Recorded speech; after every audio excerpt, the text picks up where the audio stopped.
Hi friends, welcome to Rathod real estate Zaheerabad. ఈరోజు మనకు Sangareddy district Zaheerabad division and mandal NH65 national highway నుంచి ఒక 5 km డిస్టెన్స్ మనకు ఈ రకంగా బ్లాక్ టాప్ రోడ్ వెళ్ళాలి. ఈ బ్లాక్ టాప్ రోడ్ నుంచి ఒక 100 మీటర్ డిస్టెన్స్ మనకు మట్టి రోడ్కు ఆనుకొని ఈ ల్యాండ్ ఉంటుంది. 10 గుంటాస్ అగ్రికల్చర్ ల్యాండ్ సేల్కు రావడం జరిగింది ఫ్రెండ్స్. మనకు ఈ ల్యాండ్ లొకేషన్ వచ్చేసి Sangareddy district division and mandal Zaheerabad మండల్లో ఈ ల్యాండ్ ఉంటుంది.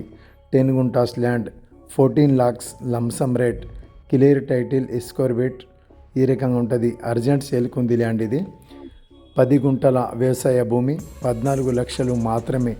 Red సైల్ property. దీంట్లో మనకు పంట వచ్చేసి షుగర్ కేన్ ఉంటుంది. ఆపోజిట్లో మనకు మ్యాంగో గార్డెన్ ఉంటుంది, మన హైదరాబాద్ సిటీ వాళ్ళది. ఈ మ్యాంగో గార్డెన్కు ఆనుకొనే ఈ ల్యాండ్ ఉంది. ఈ ల్యాండ్ అర్జెంట్ సేల్కు ఉంది. Chance bit, square bit, 10 guntas. ప్రస్తుతానికి దీంట్లో షుగర్ కేన్ కూడా ఉంటుంది. NH65 హైదరాబాద్ టు ముంబై వెళ్ళే నేషనల్ హైవే. ఆ నేషనల్ హైవే నుంచి ఒక 5 km డిస్టెన్స్లో ఈ ల్యాండ్ ఉంటుంది. క్లియర్ టైటిల్స్, 10 గుంటాస్, 14 lakhs మాత్రమే.